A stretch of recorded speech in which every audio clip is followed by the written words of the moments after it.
A portion of this video is brought to you by Asus. Today I'll be sharing with you my experience and long-term review after using the Samsung Galaxy S22 for the past 3 months. Both the good and the bad to ultimately help you decide whether the S22 is the right phone for you.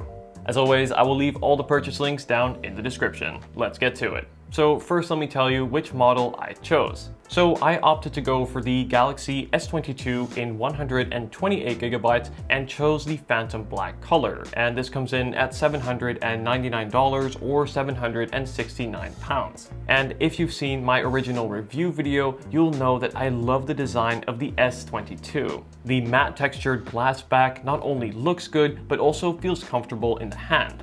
The matte glass also shows far fewer fingerprints compared to glossy glass, and for me has held up really well, showing no cracks or scratches. The shiny aluminum sides of the S22 slightly curve, and this makes it easier to grip, though I wish Samsung had made these in the same matte texture as on the back. Not only do I think this would look even better, but also the polished aluminum on my phone has gathered some micro scratches around the corners. Though to be fair, these are hard to spot. My only real concern when it comes to durability lies in the front glass that is on the display. I purposefully didn't use a screen protector on the S22 to see how it would hold up in real-world use. And well, you should definitely buy a screen protector. Just through regular use, my display has gotten quite a few large scratches that are visible and don't look great. That said, this issue is not unique to the S22, and using a screen protector from day one will largely fix this. I'll leave my recommendation in the description for a screen protector.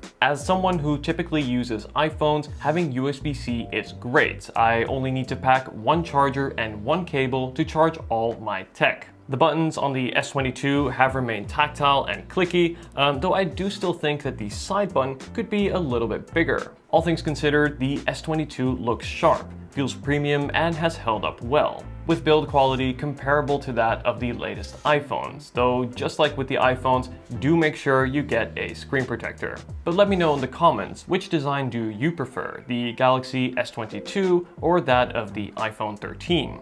Samsung are known for their incredible displays, and the S22 is no exception. After using the S22, I can safely say that this is the best smartphone display at its price that I've used. The symmetrical, super thin bezels going around the display make the phone feel modern and cutting edge. The ultrasonic underscreen fingerprint reader is fast and secure. I think this is the best way to unlock the phone. Not to mention, the small pinhole selfie camera is barely noticeable when watching videos and just using the phone generally. And watching video, reading text, or just consuming content is an absolute joy on the S22. Colors are vibrant and the display is really sharp, so even smaller text is easy to read. Plus, being an OLED display, there is high contrast between the lighter as well as the darker parts of the screen.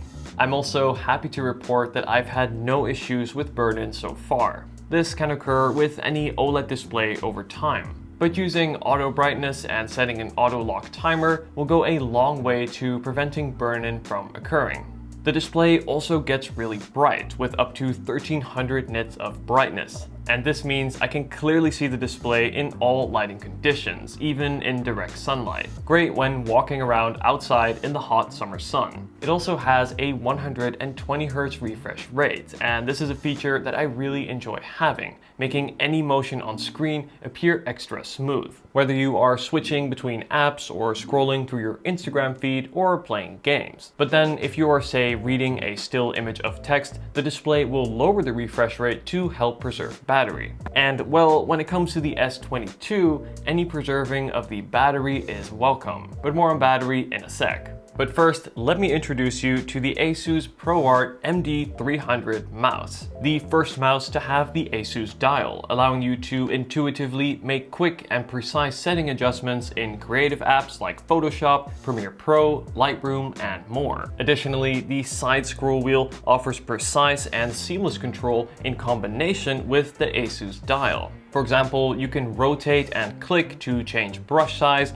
saturation, and adjust layer opacity. And finally, there are 3 buttons with professional grade switches that provide tactile clicks. The MD300 has an optical sensor that tracks at up to 4200 dpi for precision, even when used on glass. The battery lasts up to 150 days on a full charge and can get up to 8 hours of lighter use on just a 1-minute quick charge. You can also connect to up to 3 devices via Bluetooth and switch between them by pressing the pair button. To learn more about the Asus ProArt Mouse MD300, be sure to click the links in the description. Thanks to Asus for supporting the channel. Now back to the Galaxy S22.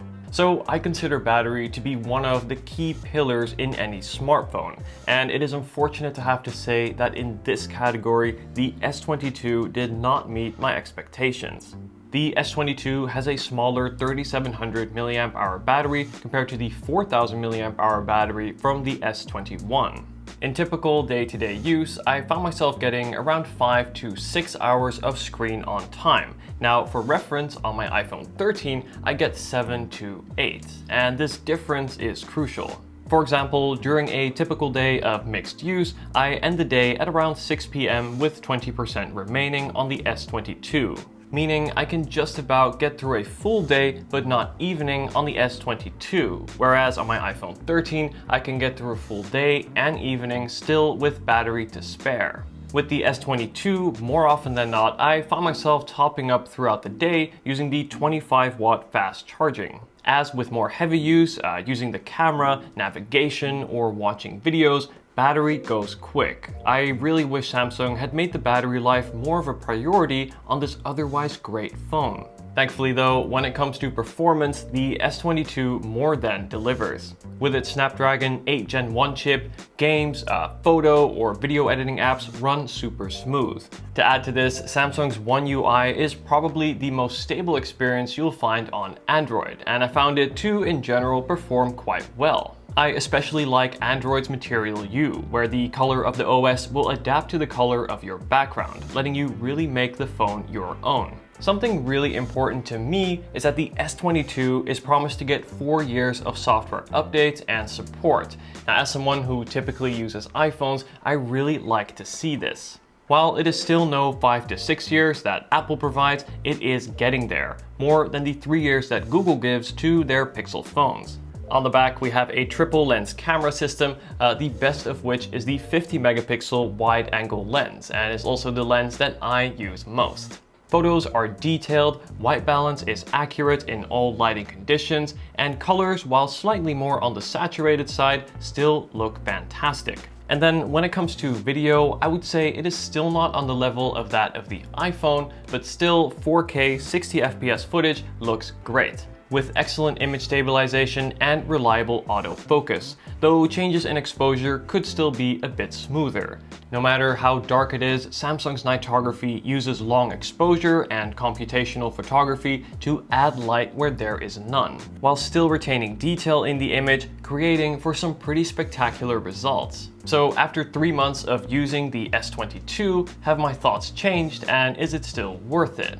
At the end of my original review video, I said the S22 is a phone that is almost perfect. With its premium design, best-in-class display, impressive array of cameras, fast performance with years of software support, the only part that falls short is the battery. And now, after months of use, not only is this just as true, it is also a bit frustrating, as this phone really almost has it all. That said, if you carry a charger or battery pack, then this issue is largely resolved, somewhat.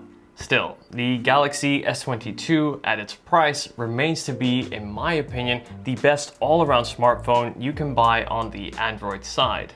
Let me know if you have any questions. As always, I will leave all the purchase links down in the description. If you haven't seen them yet, I highly recommend watching my S22 versus iPhone 13 comparison video. As well as this, I've also done a review on Samsung's silicone and leather case for the S22. Thank you so much for watching, guys. Be sure to like and subscribe if you've enjoyed this video, and I'll see you in the next video. Take care.